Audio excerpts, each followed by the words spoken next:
between poll watcher and Poll poll watcher, worker. yeah. And I think the main Poll watcher is inside, the poll worker is outside. Well, and I'm going to let the sponsor get into the weeds once Okay. again. But you know, one can be partisan, and one is not because of their duties, and they're sworn in by the probate judge and so forth. So they cannot do it. Well, the ones that are not partisan are the ones that sometimes aid people when they're going to the poll booth or whatever they need. They don't vote for them, but they may assist people, and that's very common, and that's very normal. But you don't want someone who has a bias assisting because of the very obvious nature of what can happen. Correct. So the specific descriptions in the bill would include a candidate or someone who worked on behalf of a candidate or someone who might work on behalf of a party of a candidate. That would not be appropriate for those type of individuals to be assisting someone in a voting booth, and Okay. because of the very nature of the potential conflict of interest. Okay, let me ask this question then. Suppose a candidate is bringing somebody to the poll to vote, you know, a ride to the poll. So one of the individuals get off the van to go in to help that individual.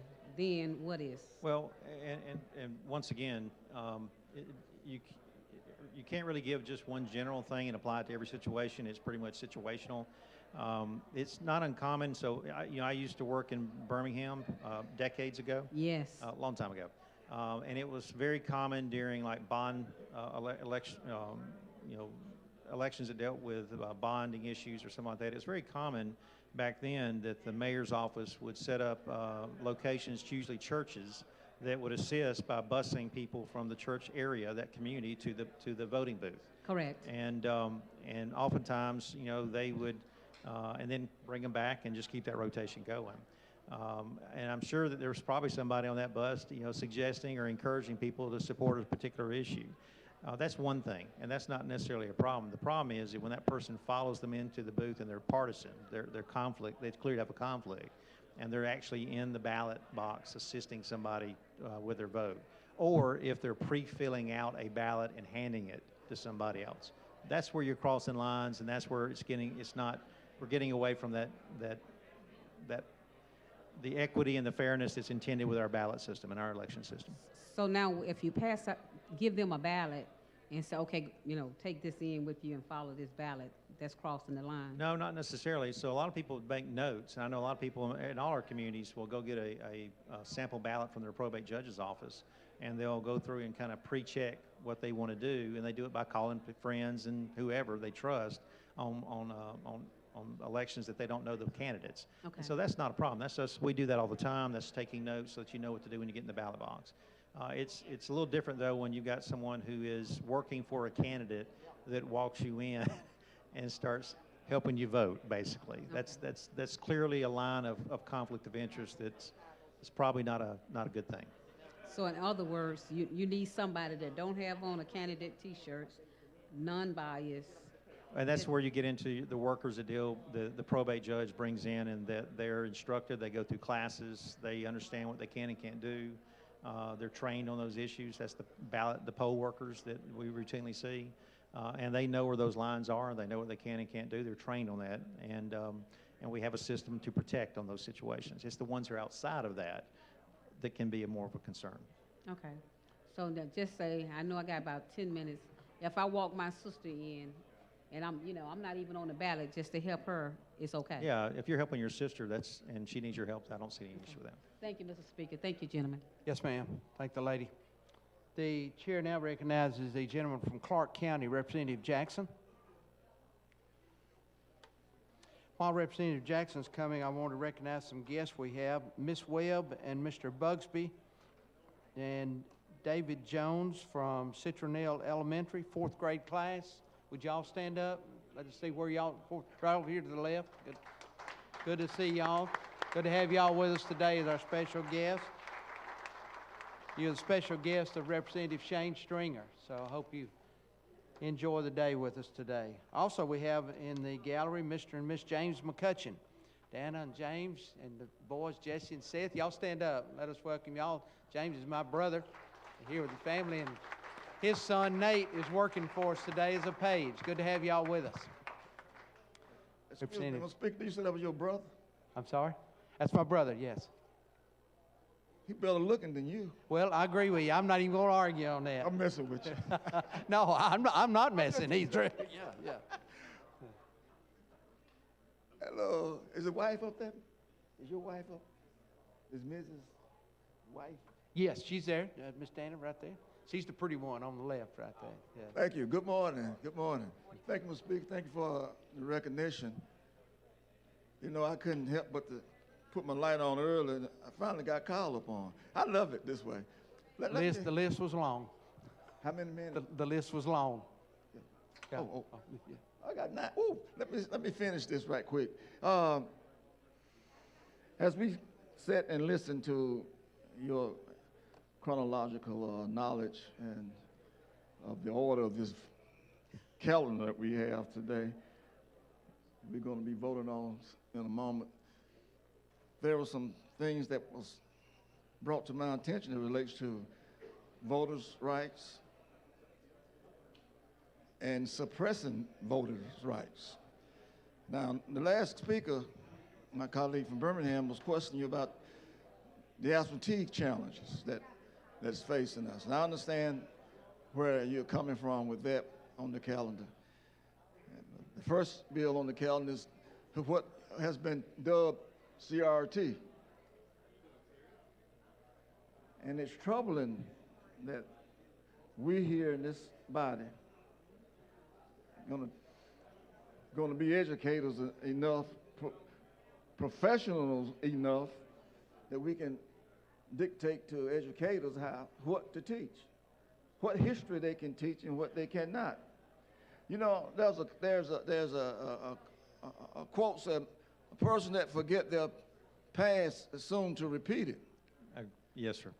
Now, if I hadn't been taught about my ancestry and the struggles that they had gone through to accomplish the things that they accomplished, I probably wouldn't be where I am today.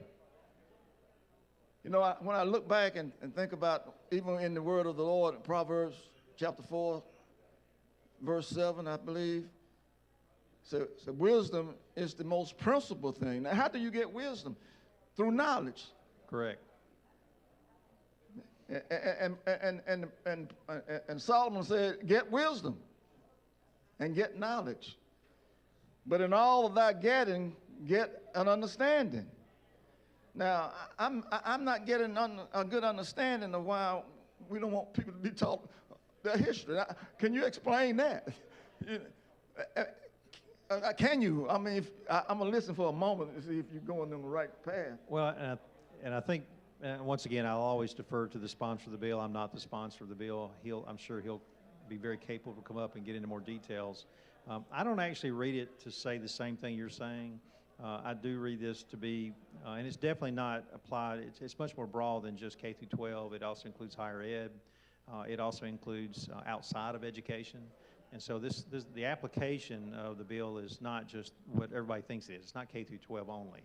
As far as the terminology, it's prohibition against divisive concepts, and it then goes into quite a lengthy definition of divisive concepts. I understand that. So I had to live through all those divisive concepts. Well, and they helped me to become a greater person. And you and I, just as I mentioned to Representative Gavan, I think we actually have a lot in common on how we approach this is, you know, how you gain wisdom, and I agree with this, it's through knowledge, but also through experience. Exactly. And so, you know, you put those two together, and you hope that between the blend of that and some faith in God, that you'll have some wisdom at the other end of it. Well, if you take one of those away, if you take the knowledge out of it, then it's going to be even even tough. I think it limits the amount of wisdom you bring to the table. I agree with that. So, as you know, I'm not one for Xing out our history, no matter how good or how bad. I believe that our history is what got us to here. And if we don't understand our history and learn about our history, then just as you said, we're doomed to repeat it. See, can you see what's happening in Europe? Can you see what's happening in the Ukraine? See, well, I mean, what's happening in Ukraine and what's happened in many different countries over the history of the world is that it's not unusual. They'll come in, a new power will come in, and to take power, they will try to completely destroy and decimate all historical markers. Exactly. And the reason they do that is, once again, it's a power issue. It's to gain control and to kind of reset what history is. And that's what it's doing is keeping people in a vacuum and not knowing who they are and not appreciating themselves. You know, and let me say this from my experience. You know, I read in the scriptures, Lord, I've been granted that 70, and I'm looking for that reasonable strength to get 80. But when I look back in my heritage of my grandparents, their parents, and the parents before them was slaves, and you go back to their ancestry from the Congo. I found out that's my heritage coming from the Congo to America, and bringing the DNA that my ancestors brought here was determination. The voyage from there to America and the 1619 Project began that. And what happens growing up in segregated South, Jim Crow, Yes. myself. And the hour's time has ended. Go ahead and finish your statement. What? But we finished the hour debate. Okay, thank you. Thank you so Okay. much. See, it was troubling for me because you haven't experienced the water fountains in the bathrooms and can't walk on the sidewalk. Actually, I'm a little older than you think. I actually do have some memories when I was young of some of those same things. I mean, those things, what really I don't want my grandchildren to have to go through. Yes, sir. And I got 5 beautiful grandkids, and I pray for them every day, and I hope that their lives will be better than their granddads. But this doesn't make it. Thank you, Mr. Speaker. And Chair thanks the gentleman. All right, members, the question before us now is going to be on the adoption of the resolution for the special order calendar. All in favor of that signify by saying aye. Aye. Any opposed? All right, I think the ayes have it, and we adopted the calendar. All right, the special order calendar is adopted, and let's go ahead and go to the first bill on the special order. On page 42 of the calendar, House Bill number 312 with amendment by Representative Oliver relating to education. And the chair recognizes Representative Oliver.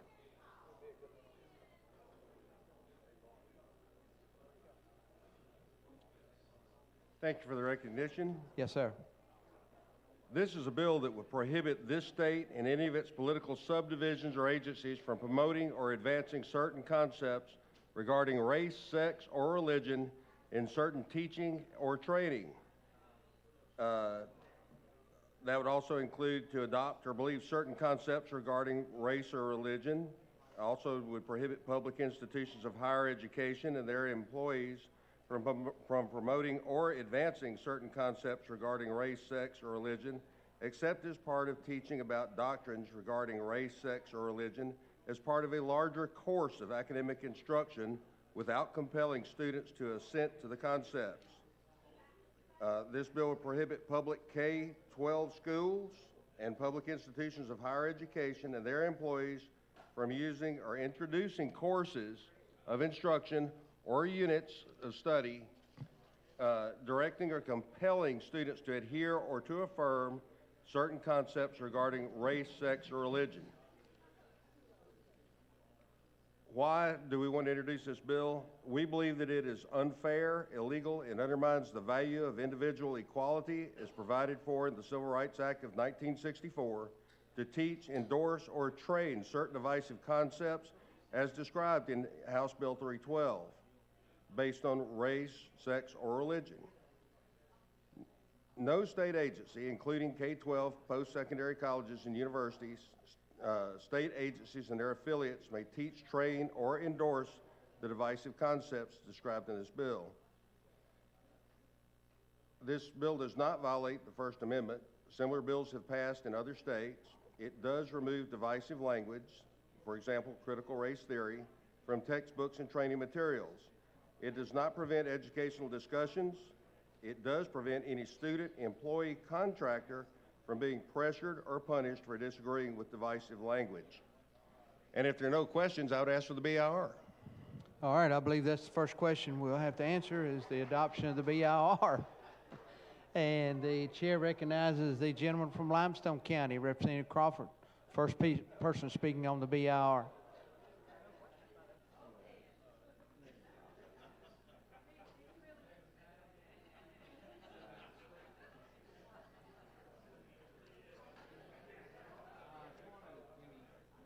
Thank you, Mr. Speaker. Will the gentleman yield? Yes, sir.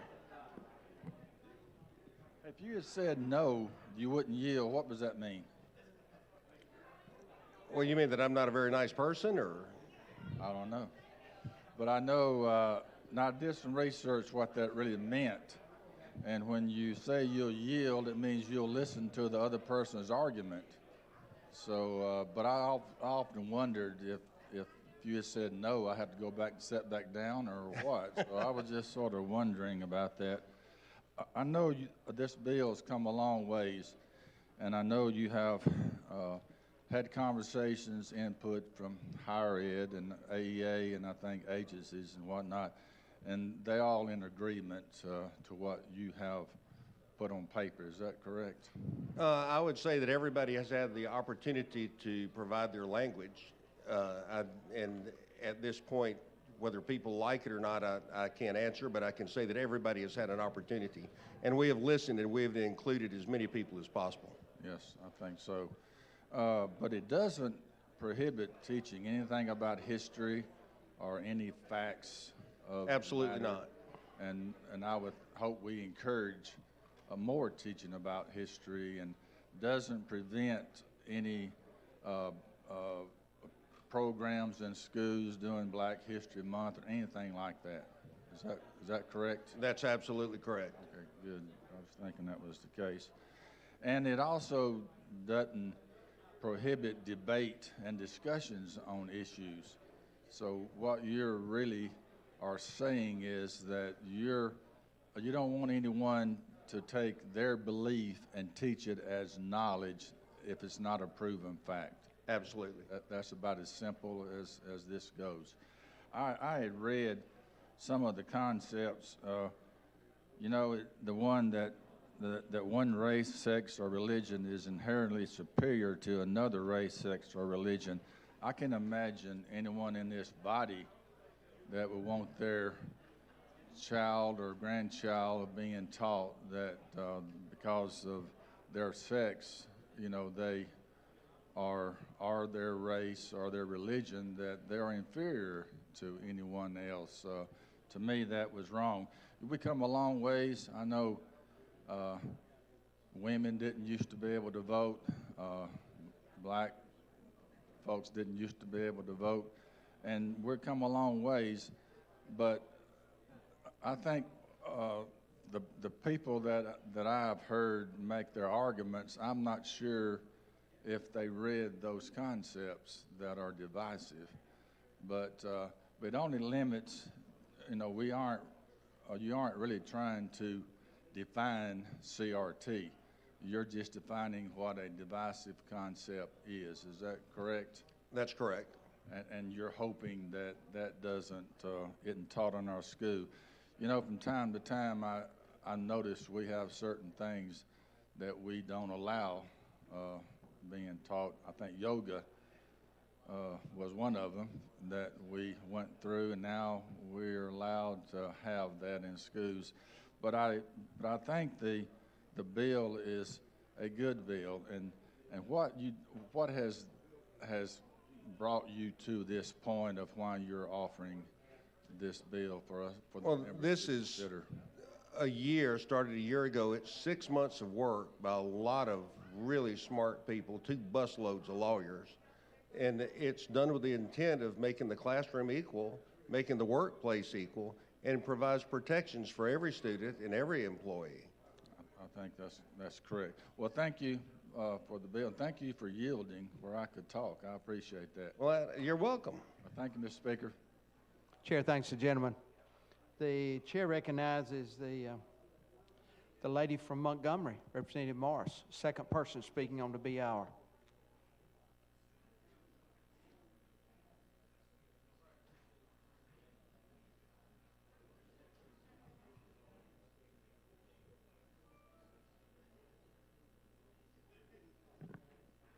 Thank you, Mr. Speaker. Would the gentleman yield? Yes, ma'am.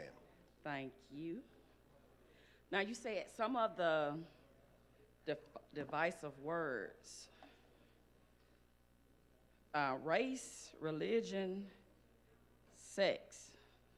Can you just give me a little bit more about that?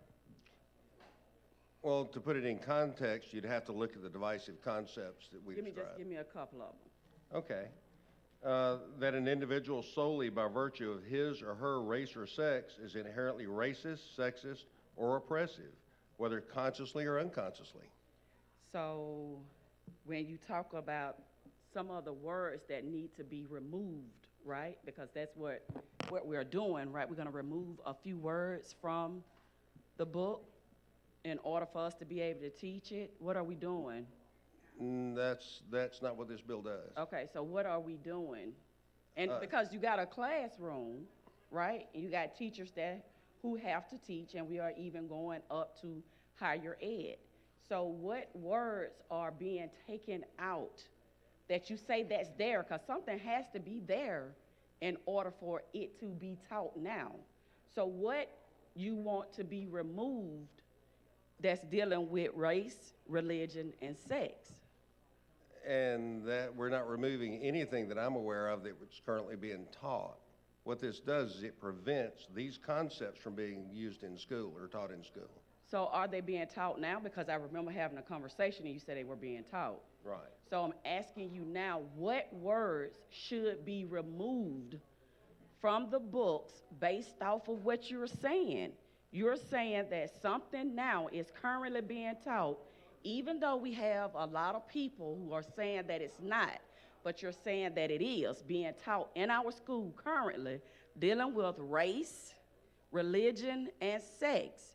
So I want to know what words are being taught that you would like not to be taught. Well, the words that I just described there, that an individual solely by virtue of his or her race or sex is inherently racist, sexist, or oppressive, whether consciously or unconsciously. Okay, so let's go with the word oppressively, right? So you want to take that out, right? So what else would go with that when you're dealing with race? That'll be removed. I don't know. Because when I think about oppression, I think about, like, when you're saying one person is more inferior to another, I think about slavery. So I'm asking you what words that goes with them, those concepts that should be removed, because we're saying that we're not going to take away teaching history. But we got people that's in education that's saying it's not being taught. We have the superintendent who came to our sit down and said, I can guarantee you that it's not being taught. But you're saying, yes, it is. So there are some words there that you have to know and see that you would like to be removed. Just give me a few words. You saying oppression. See, those are just words that we dance around with. But when we say slavery, oppression is there. So I'm asking what words, just come on, just say what words that you would like to see dismissed. I'm not sure what you're trying to get me to say. All I'm trying to do with this bill is to say that these divisive concepts will not be taught. So is slavery a divisive concept? Slavery is something we can talk about or teach in school. Okay, so but if you break it down, literally, if you break it down, would it mean anything dealing with that? There was one line in here that dealt with slavery, which we're removing by amendment. And the reason is all the things in these divisive concepts are factual and finite that can be proven. The line that we had in here that, and I will tell you what if I can find it, that dealt with slavery, that with respect to American values, slavery and racism are anything other than deviations from, betrayals of, or failures to live up to the founding principles of the United States, which include liberty and equality. While I may believe that, I can't prove that, and other people might disagree. So that needs to come out of this bill. Okay. And again, I kept hearing, I heard someone come up and, well, I guess I know we can't say names seriously, but to actually agree that, you know, some things should stay so we won't have to repeat. So we won't have to repeat. I understand the need to try to move in a different way, but what are you gonna do when it's coming to, like, because you and I had a conversation and you said that it creates activists, you remember? So you don't think that the bill that you bringing is going to create activists? It's designed to prevent that. No, it's designed to create. And it's going to create a lot of more people hitting the ground running because you have your concept of what you're saying that it is. But when you start peeling back the layers and understanding those concepts that you're naming ties completely to race and religion. There is no way you could talk about slavery without talking about race, without talking about oppression. There's no way you could talk about it. No, we can. How? This bill does not Explain prevent it. you from talking about any of those things. But I'm just saying what you're saying, your divisive concepts. So slavery is not considered a divisive concept? You have to read the entire sentence. Well, read it. Well, in this one, what we talked about in this one was that with respect to American values, slavery and racism are anything other than deviations from, betrayals of, or failures to live up to the founding principles of the United States, which include liberty and equality. Most people would tend to agree with that statement, but because it's not something that everybody might agree on, then we decided that that would be better to remove. Okay, so to you, because I know what critical race theory means to me, so I want to know what it means to you. Without you picking up your bill, just tell me what critical race theory means. This is not a critical race theory bill. What is it? This is a bill that talks about divisive or discriminatory concepts. Okay, so y'all basically the same thing. So the divisive concepts, again, that's coming, and we want to actually remove words because that's what it says. We did a round table. You remember the round table? Sure. Sit down, talk, and we had some people to come in and give their professional opinions.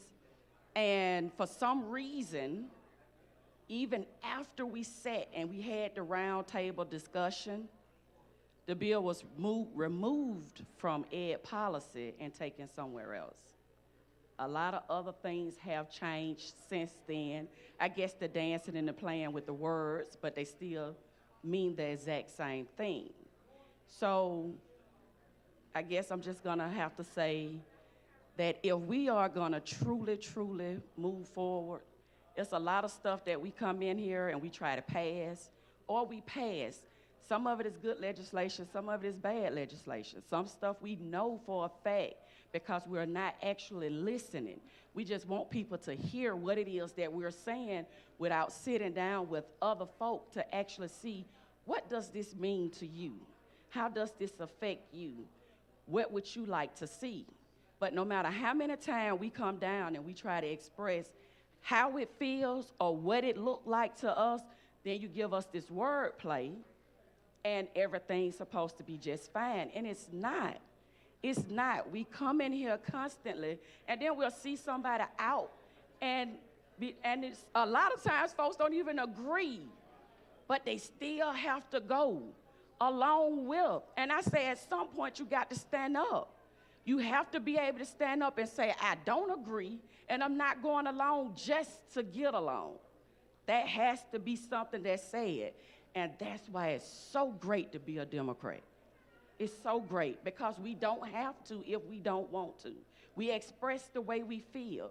And we don't have to just follow if it's not meant to be.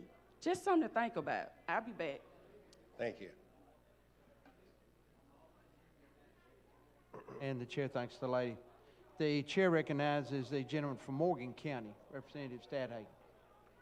Third person speaking on the bill.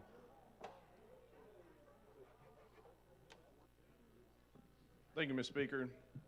Representative, as you know, I had the pleasure of serving on the Caucus Platform Committee, and this legislation was on our agenda. And it was in my committee as well in state government. So we had some good conversations, had some good debates, and I'm looking forward to the further debates today. But I want to thank you for grabbing the reins on this, for taking charge, and looking forward to the debate today. But it's good legislation. I appreciate you supporting the caucus agenda. Thank you, Mr. Speaker.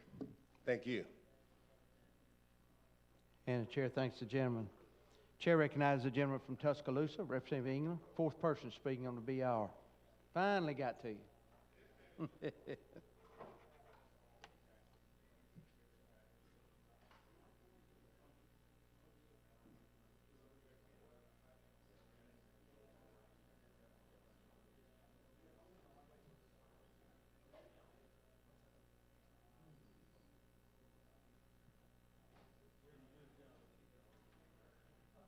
Thank you for the recognition. With the gentleman yield. Yes, sir. Hey, I just want to get this out real quick. So you said this bill doesn't have anything to do with critical race theory? It's not a critical race theory bill. It's a divisive language bill. Critical race theory could certainly be included in the things that we would try to address. So it is. So this bill is It could be. designed to prevent critical race theory from being taught in classes, right? Not necessarily critical race theory from being taught, but the concepts that would come with critical race theory. You know, people say that CRT stands for critical race theory, but it really stands for can't really teach, because the divisive concepts bill would really keep teachers from actually teaching. And one thing that I thought was really interesting in your conversation earlier is you said consciously and unconsciously. So our concept here, divisive concepts, a lot of people are biased or prejudiced because unconsciously, they carry these things with them, right? So really the only time you could identify that bias or prejudice is by actually having a conversation about it. Wouldn't you agree? Probably. Yeah.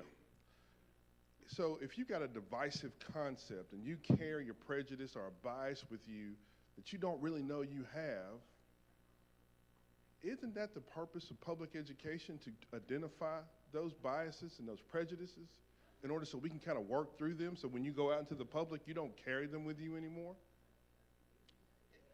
I'm not prepared to answer that because I don't know that I believe that so. Do you think you personally carry biases or prejudices with you? I think everybody carries biases and prejudices about all sorts of things. Subconsciously, consciously, unconsciously, whatever. You think they both, right? Would you agree with that statement? Once again, I would have a very difficult time putting it in this context. Well, this is the context.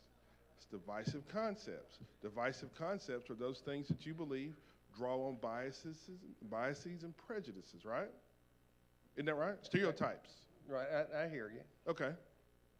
So if we are discouraging conversations about divisive concepts, aren't we discouraging conversations where people will determine those unconscious biases and prejudices and overcome them?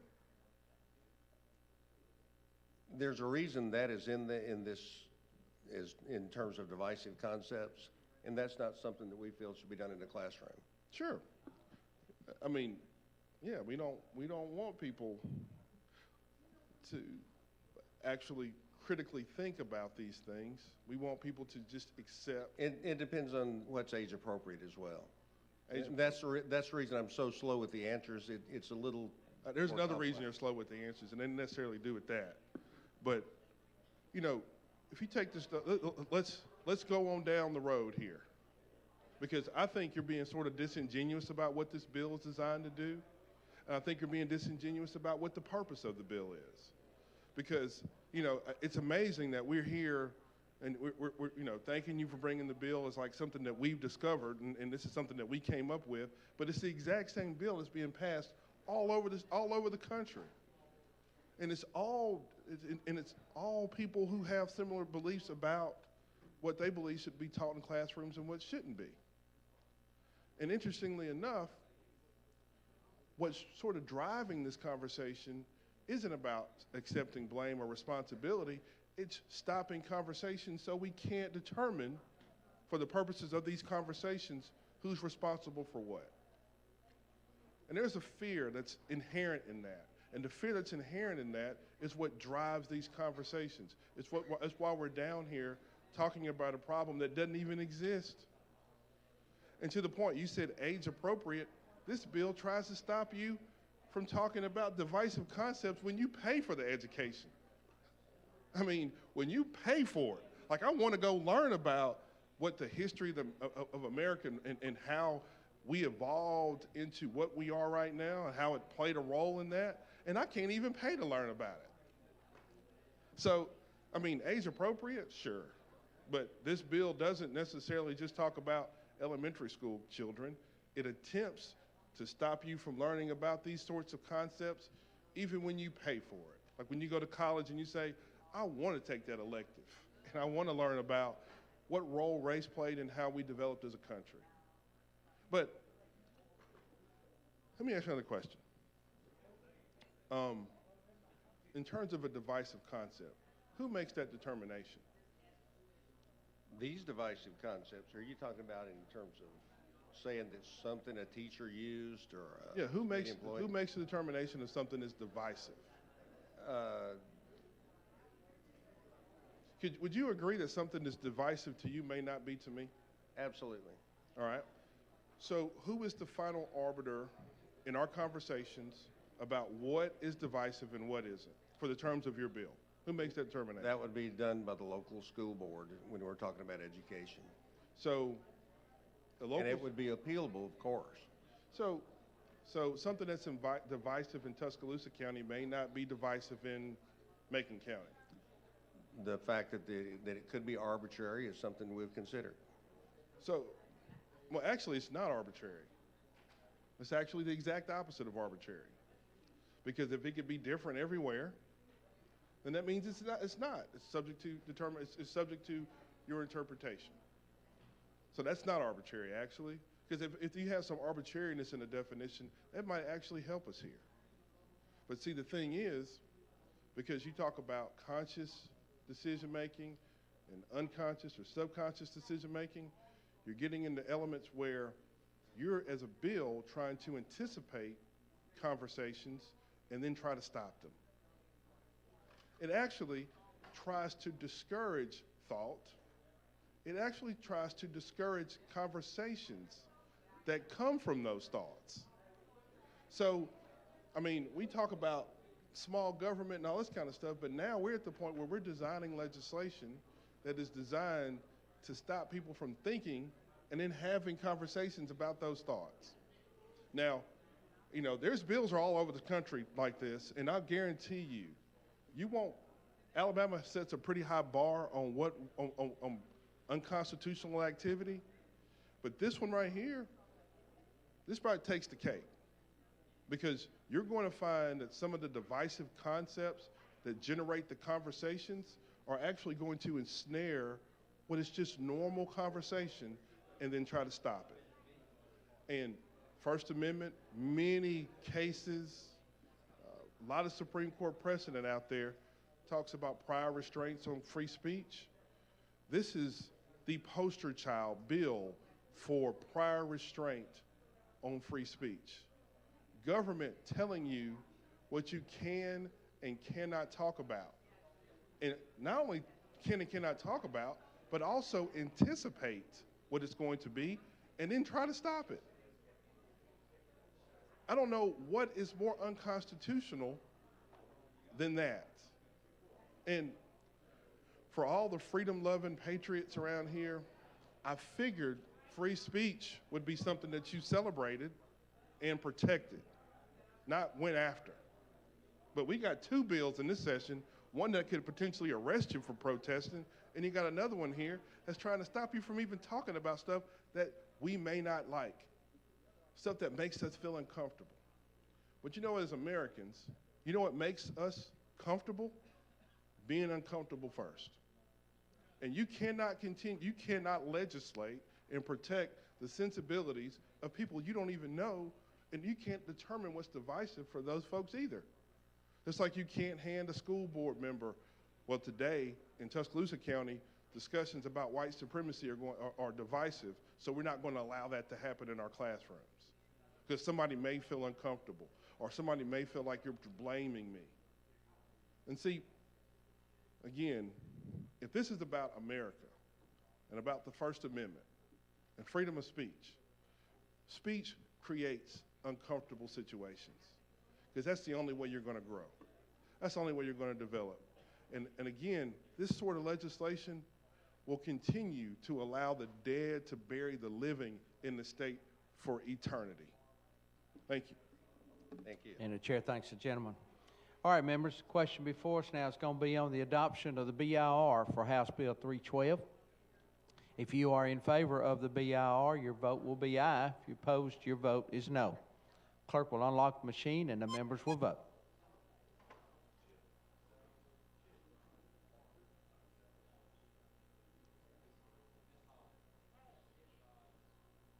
All the members voted? And all the members voted?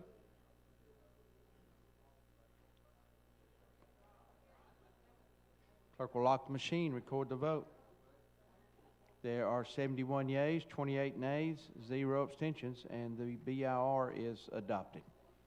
All right, with that in mind, then let's go to the committee amendment that is on the floor, and Representative Oliver, you're recognized. Yes, sir. On page 4, delete lines 5 through 10 in their entirety. On page 7, line 4, after from, insert the following language: providing any instruction in furtherance of satisfying any accreditation standard, or on page 7, line 25, after act, insert the following language: any disciplinary action or termination of an employee of a public institution of higher education shall remain subject to relevant policies established by the institution. Members, you've heard explanation of the committee amendment, and we are on the committee amendment now, and the chair recognizes the gentleman from Hale County. Representative, you want to wait and speak on? Okay. The chair recognizes the lady from Calhoun County speaking on the committee amendment.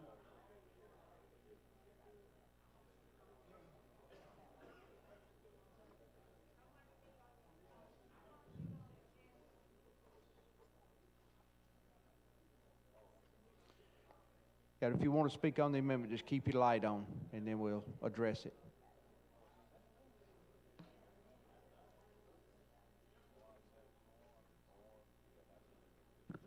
Thank you, Mr. Speaker, for the recognition. Yes, ma'am. Do yield. Yes, ma'am. I listened to your amendments, but I have an additional amendment, and I think the protocol probably is to deal with yours first, or do I wait until we complete with that one before I present the one that I have? I'm sorry, I couldn't understand. What was the question? I have an additional amendment. All right, well, let's get this committee amendment off the floor. We have to get this one off, but I want to Yes, comment ma'am. on this one too. Okay, all right. All right. Let's stay on this one on this, then we'll call you back. Okay. Representative Oliver, I understand those that you have, but just like we want to teach what's correctly in schools, and I love what the previous representative said, that it really means can't really teach. That was kind of striking to me, and I'm wondering if all the years that will the legislature teach me at this stage how to teach better than I did in all of those 45 years and 6 months. I doubt it. But back to your amendment. That is too much to digest 1, 2, 3.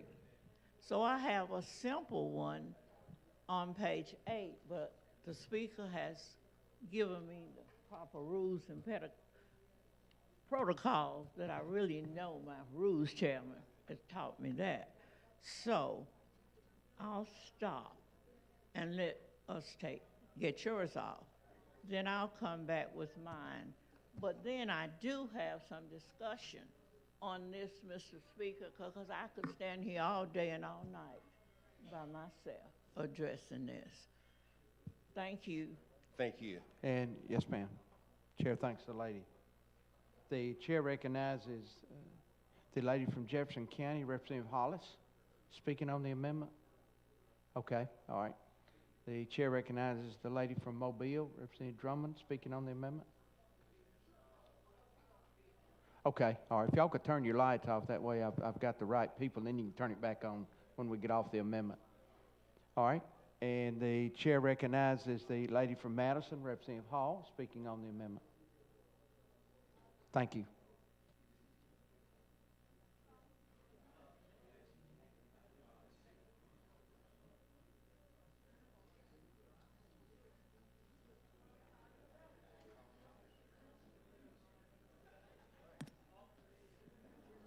Thank you. Thank you, Mr. Speaker. I'm looking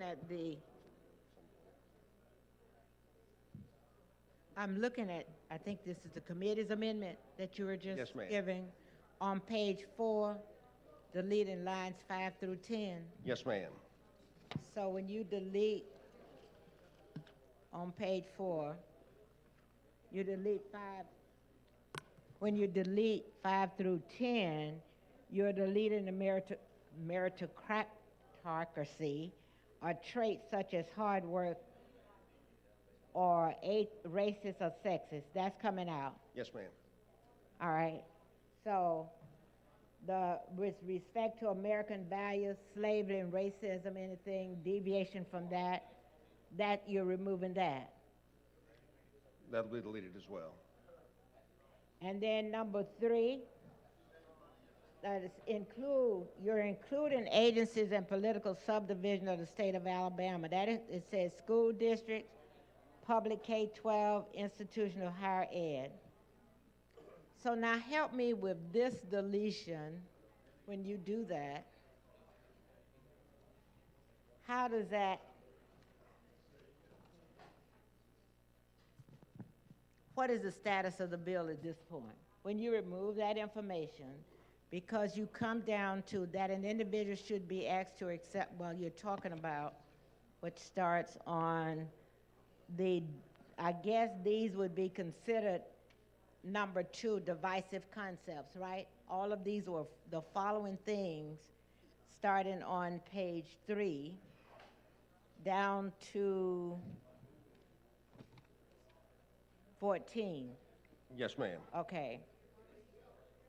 What is the difference now that has been removed from this bill? The reason they were removed is because the divisive concepts, we tried to make them provable and finite and factual. Even though we may agree with J and K, they are not things they're subjective, that people could have different opinions on.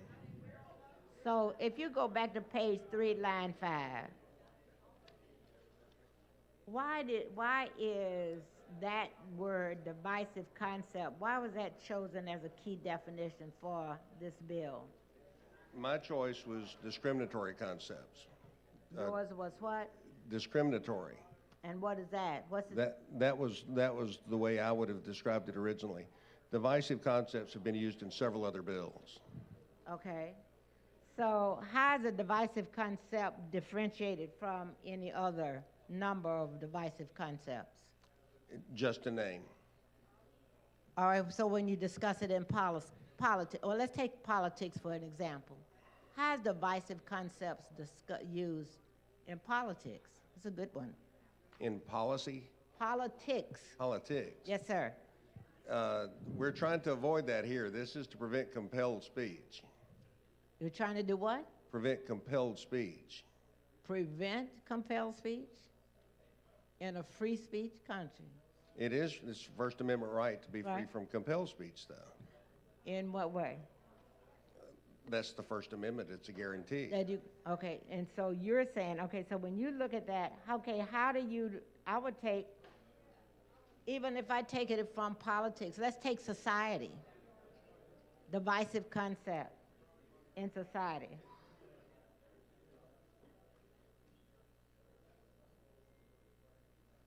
What is it?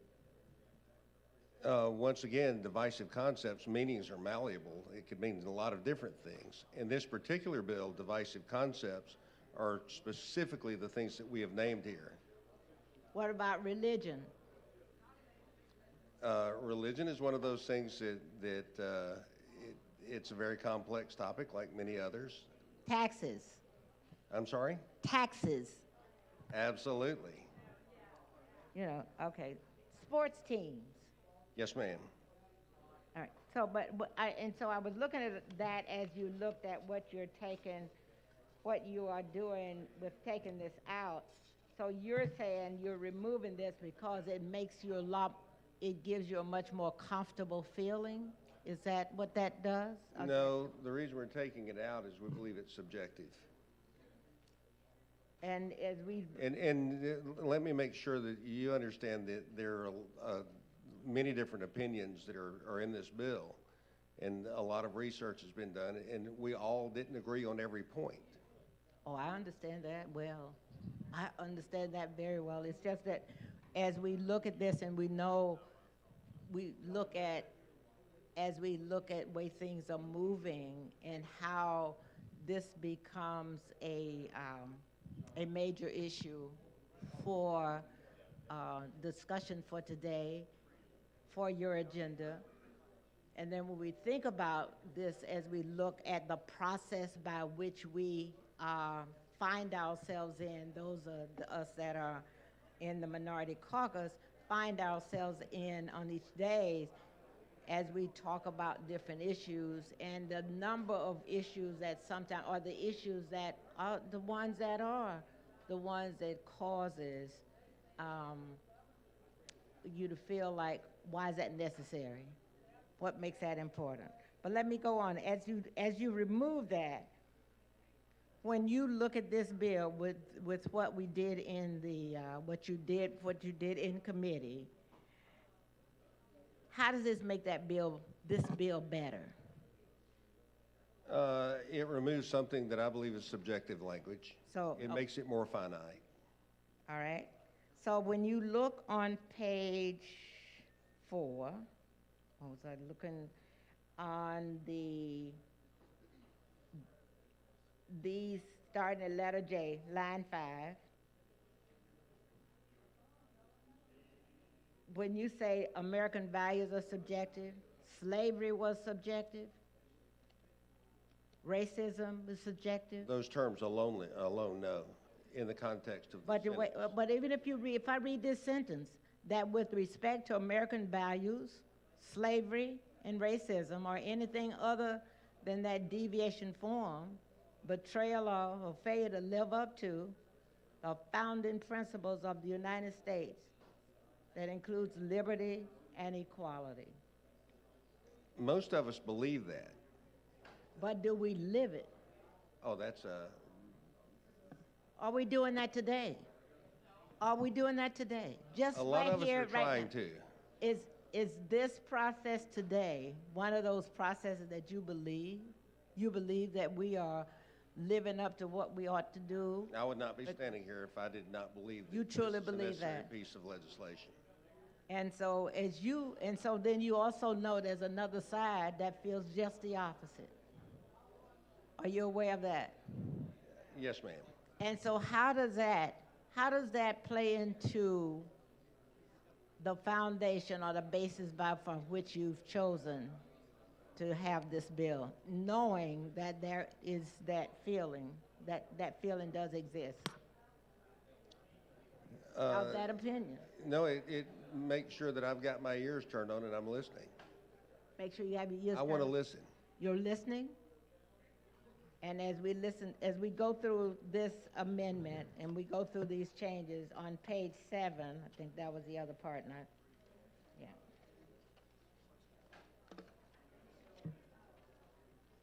you're putting in, on page 7, line 4, you're adding. Nothing in this act shall be construed to prohibit a public institution of higher education from discussing any divisive concept in an objective manner without endorsement as a part. After line 4, you're inserting, providing any instruction in furtherance of satisfying an accreditation standard. Help me with that. I would tell you that is from the folks we've talked to in higher education felt that was important to protect them. And what do you think that meant? What did that mean? Well, there may be requirements in certain courses that trying to stay away from these divisive concepts might be difficult. We're trying to be as amenable to the First Amendment. You know, the First Amendment rights are guaranteed. So there's some things we cannot exceed, and that's what that is trying to protect, particularly in higher education. We are limited as a body from what we can do that would have any effect on higher education. And the lady's time. Thank you. Chair thanks the lady. All right, the chair now recognizes the lady from Jefferson County, Representative Gavant, speaking on the amendment.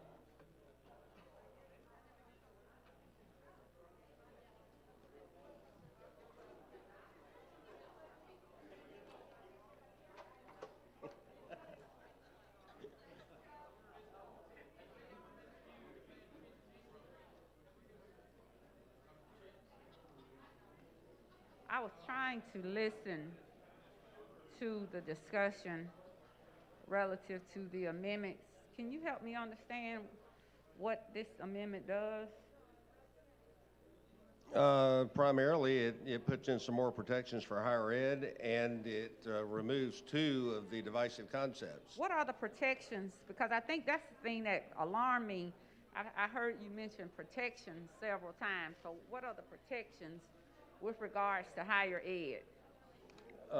If you'll look at line 18. Line 18 of where? The amendment. Page what? 7.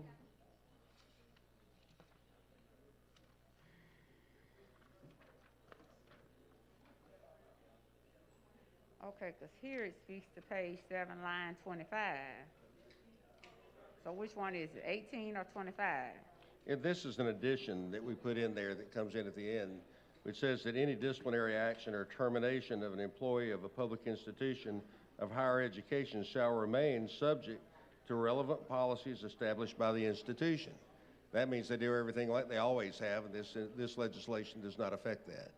So I guess I'm just trying to understand, what are you trying to do as it relates? Is this a safeguard for you or whoever is in support of this legislation that would further prohibit a person who is in higher ed from, I guess, acting or participating in this type of dialogue or discussion? In higher ed, you can't participate in the dialogue. You can't prohibit that. A teacher in higher ed picks his own curriculum. He teaches what he wants to teach. That's what I thought. The only thing we're trying to prevent is compelled speech by a student. And what is compelled speech? An example would be if you were a teacher and you gave a student an F because he disagreed with you on some theory you believed. Okay. So, hold on.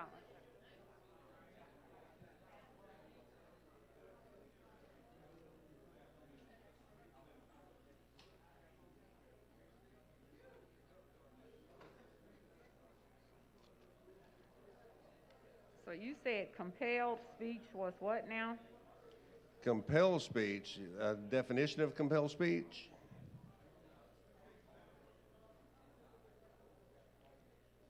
I'm just trying to get the clarity. For clarity, it would be compelled speech would be forcing someone to assert or affirm something that they did not believe, or to repeat something they did not believe. Okay, because I've never thought of compelled speech to be that, but I'm just a little bit, I don't think that's exactly what it is, but I'm not here to embarrass you or to put you on the spot today. So I'll let you have that. That's Thank not you. exactly what compelled speech is, and that's a very critical term that you're actually throwing around right now. And for bills like this, these are very serious bills that have serious implications. And what we should try to do, and let me just say, that's one of the rudest things I think that we do. And I've done it once or twice out of 12 years, is walk up to the microphone when someone is speaking. That's just, I just try my best not to do it.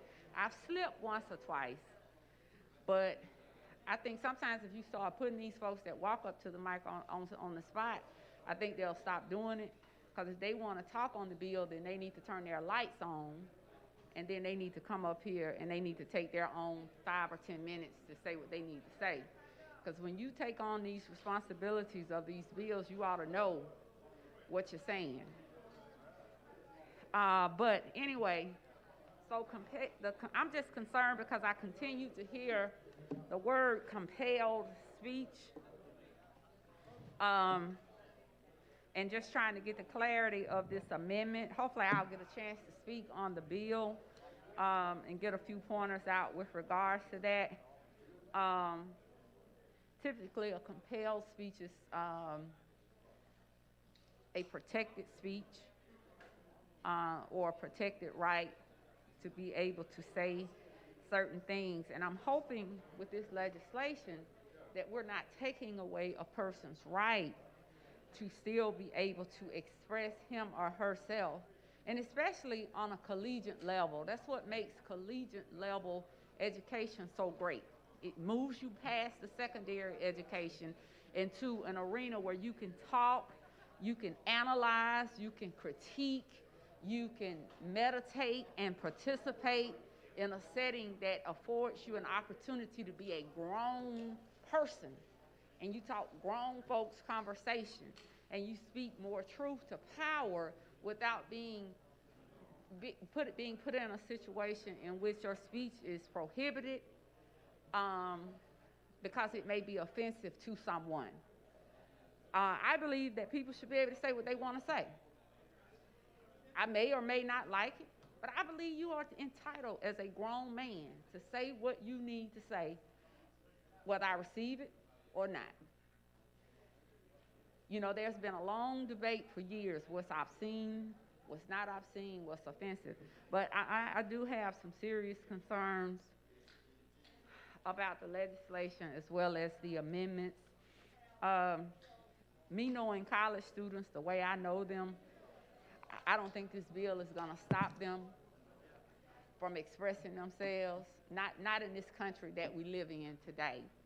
And I don't think that there is going to be a professor that's going to allow themselves to be policed to a point that they would prohibit that expression of thought, of sentiment, and of debate in their classrooms when it comes to race. As I stated earlier, the issue of race exists. It's going to always be here. Are you familiar with the Middle Passage? I'm sorry? Are you familiar with the Middle Passage? From 1619, maybe? I just asked you if you were familiar with the Middle Passage. No, ma'am. Okay. That's bad if you're not familiar with the passage in which white Anglo-Saxon Americans took to Europe to bring black enslaved people back into this country, to take them from state to state and barter and trade them off. That's a history. You don't even know. That's the history of slavery. You're passing a piece of legislation that you're saying now that you want to, in some way, stop a discussion about something you don't even know anything about. You don't even know what the Middle Passage is, and I wouldn't even tell anybody that. At the end of the day, we're here again. We talk about history, and I don't care what anybody's history in this room is. I really don't. Because I consider myself to live or have lived in an era in which I see racism. I've been a part of racism. I've gotten past it, and I accept it. I accept it. And I don't try to run from it. I may not like it, but I accept it. But what I have a problem with in this house is that we constantly try to take away a person's right to have a voice. Because I know that's been the case for me for the last few years. But you can't silence me. I came here free, I'm going to leave here free, regardless of what and regardless of who. And in even with the God concepts, you know, I'm going to pray. No, don't pray for me. Mm-mm.